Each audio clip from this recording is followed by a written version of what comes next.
This day in sports history. And welcome to another edition of This Day in Sports History. It's September 25th, and on this day in 1971, the Marshall Thundering Herd won a football game. That in itself wouldn't be something of any great importance if it was not in the context of the tragedy that occurred 10 months earlier on November 14, 1970, when a plane carrying most of Marshall's football team, coaching staff, athletic administrators, and a few fans, returning from a game at East Carolina, crashed in Canova, West Virginia. All 75 on board were killed. The team put together for the 1971 season included 3 players who had not made that trip to East Carolina due to injury. Sophomores recruited to play at Marshall, but were not eligible to play the previous year due to NCAA restrictions on freshman participation. Also, that particular rule was waived for Marshall for the 71 season to allow for freshmen recruited by Red Dawson and new head coach Jack Lingle to play immediately. There were also 35 walk-ons who made it through tryouts, 5 basketball players, and a place kicker who had never seen a football game prior to 1971. There were no expectations for anybody outside this team. A winless season would have been completely understandable. In their opening game, the young Thundering Herd lost at Morehead State 29-6. Here in week 2 of the season, it was set to be an emotional day in Huntington, West Virginia for the home opener. All tickets were sold, and the stadium was packed with 13,000 that day. Xavier were 3 touchdown favorites entering this game, but they had trouble scoring. They didn't turn the ball over once that day, but Marshall had a bend but don't break kind of attitude on defense, and they kept the Musketeers out of the end zone in the first 30 minutes. Blakely Smith kicked a 31-yard field goal to end the first quarter, and that was all the scoring in the first half. It was his first career field goal, which is amazing in itself when you realize that he'd only been kicking a football for about a week. Xavier took the lead in the third quarter on a 1-yard run. Marshall fought back, and when starting sophomore quarterback Reggie Oliver led the Herd on an 8-play, 73-yard drive that ended with Oliver taking it over the goal line from the 2, it was 9-6 Marshall. The dream finish appeared lost late in the fourth quarter, though, when Xavier's John Gompers ran a punt back 48 yards for a touchdown to put Xavier back on top 13-9, with 4 minutes, 8 seconds left in the game. Oliver had also suffered an elbow injury in the second half, and he watched on the sideline as the offense stalled out on the next possession. Knowing the team needed him, though, he pushed through the pain and re-entered the game with 1 minute, 19 seconds to play and 48 yards to go for the score. Facing a 4th and 10, Oliver found a receiver, and the 11-yard gain gave the Herd a fresh set of downs and a lot of hope.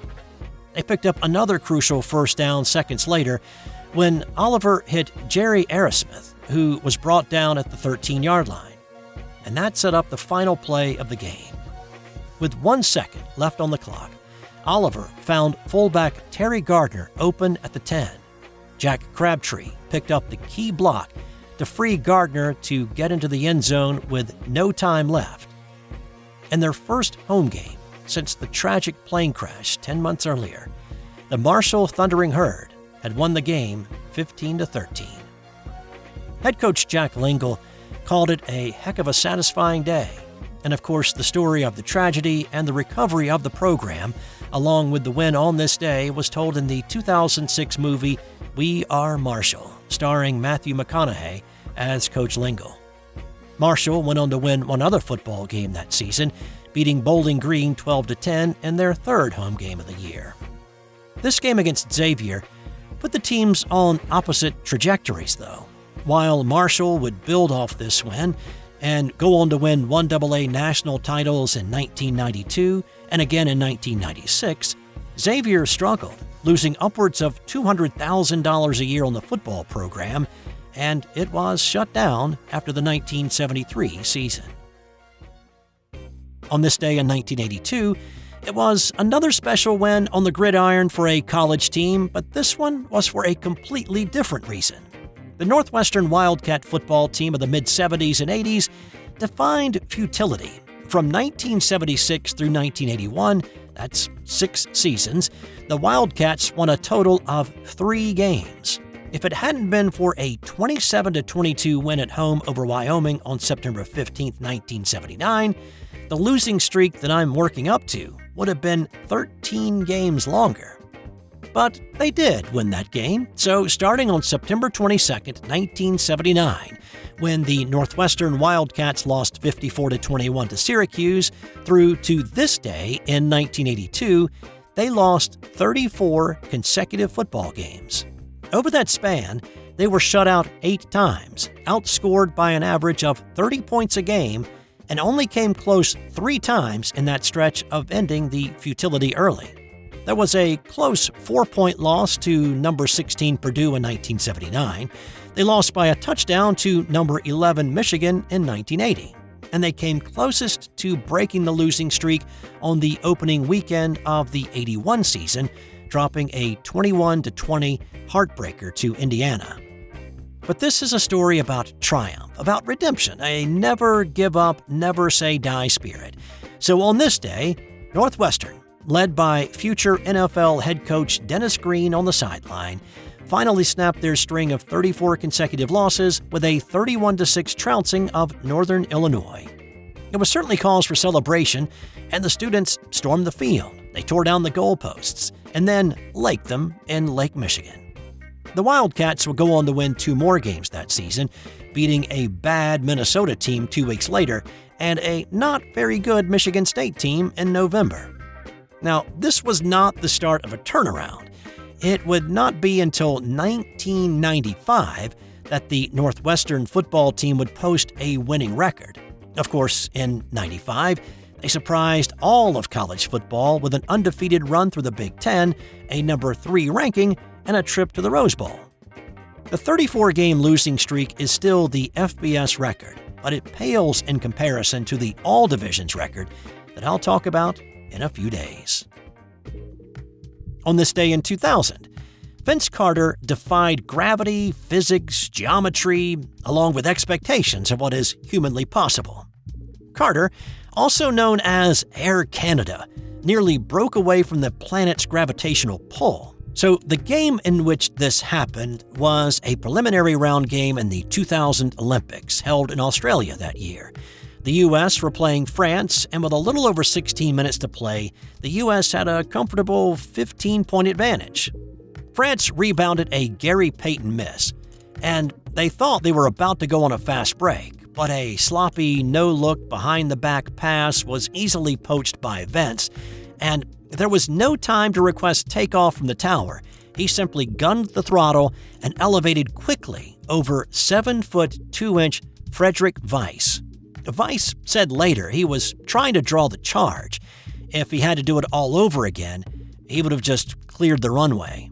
Well, the French media are the ones who gave the dunk the title Le Dunk de la Mort, which my rudimentary high school French translates into the dunk of death. And the reaction was immediate. Everybody was stunned by not only how quickly Vince got off the ground, but how high he got to jump over a 7'2" Weis. The U.S. couldn't celebrate too much in the moment because they had to get back on defense, but they certainly enjoyed it later. Jason Kidd called it the greatest play in basketball that he'd ever seen. Others made the argument in the aftermath, and now 24 years on, that it's the best in-game dunk in the history of basketball. On this day in 1962, Sonny Liston finally got his shot at the heavyweight title. Floyd Patterson had won the heavyweight belt back from Ingemar Johansson in 1959. Patterson and Johansson fought a 3rd time before Liston could get his shot, despite his ranking as the top contender.